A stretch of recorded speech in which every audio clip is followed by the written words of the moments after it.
السلام عليكم ورحمة الله وبركاته. أهلا وسهلا بحضراتكم، معكم الحسين جمال في نشرة العالمي في أهم الأخبار العالمية والمحلية لكرة القدم، والتي نبدأ مع النادي الأهلي.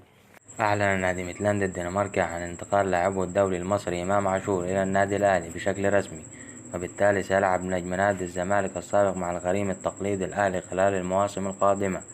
مع العلم أن عاشور لاعب الوسط صاحب ال25 عام لعب من قبل أيضا لغزل المحلة وحرس الحدود. وأيضا أيمن أشرف يودع جماهير الأهلي بعد رحيله إلى البنك الأهلي، في حين أكد الإعلامي محمد شبانة وصول عرض احترافي من نادي فاتح كرجمرك التركي للتعاقد مع محمد شريف لاعب النادي الأهلي للانتقال إليه بداية من الموسم القادم لمدة عام على سبيل الإعارة. وأكمل شبانة أن إدارة الأهلي اشترطت للموافقة على قبول العرض التركي الحصول على 500 ألف دولار، إضافة إلى تمديد اللاعب بتعاقده الذي ينتهي بنهاية الموسم المقبل لمدة 4 مواسم قادمة لضمان عودته مرة أخرى للفريق. وأنهى النادي الأهلي علاقاته مع الموزمبيقي ميكسوني لاعب الفريق الأول لكرة القدم بالنادي اليوم الثلاثاء بالتراضي، وقام اللاعب الموزمبيقي بالتنازل عن كافة مستحقاته المالية المترتبة على المدة المتبقية من تعاقده موسمين. ووجه النادي الشكر للاعب على الفترة التي قضاها وبذل خلالها أقصى جهد للمساهمة. ويتلقى النادي الأهلي موافقة أمنية لزيادة أعداد الجماهير أمام حرس الحدود، وقد قررت الجهات الأمنية الموافقة على حضور 10,000 مشجع في مباراة النادي الأهلي ضد حرس الحدود بواقع 5,000 لكل فريق. وشهدت الساعات القليلة الماضية هجوم شديد على الكولومبي خوان كارلوس أوسوريو المدير الفني لنادي الزمالك بعد تصريحاته الأخيرة عقب مباراة فاركو. وأبدى الإعلامي محمد شبانة استياءه الشديد من الطريقة التي تحدث بها أوسوريو لوسائل الإعلام عقب مواجهة فاركو في الدوري المصري، مشيرا أن المدرب تعمد إهانة لاعبيه أيضا بعد اللقاء. ومع أهم الأخبار العالمية، يتبقى خطوة وحيدة للفرنسي موسى ديابي جناح باير ليفركوزن الألماني من الانتقال إلى نادي النصر السعودي خلال سوق الانتقالات الصيفية.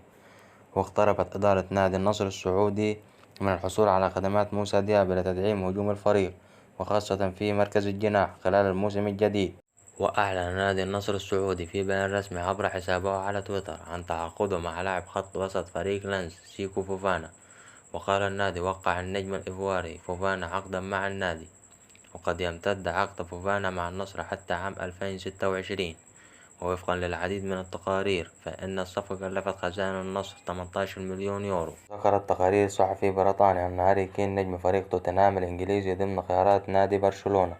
ووفقا للمعلومات التالية فإن برشلونة يخطط ضم كين مجانا في صيف 2024 في حال كان متاحا.